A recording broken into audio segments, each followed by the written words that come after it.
Wedharing aji sastra Jendra Hayuningrat pangruwating diyu werdine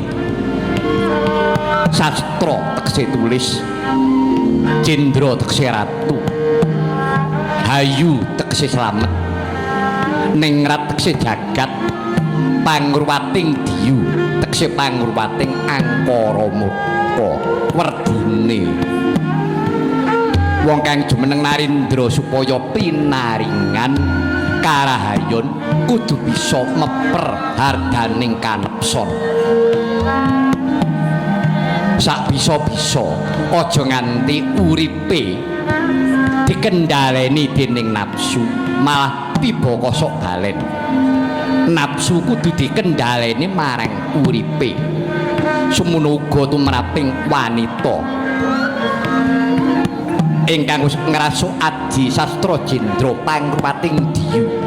kang kana dinarani wanita ingkang sulistya ing warna kuwi ora mung mapan ana ing wujud sarta ora mapan ana ing warnane utawa ayu ning rupa ayu ning lair nanging kalbu ayu ning batin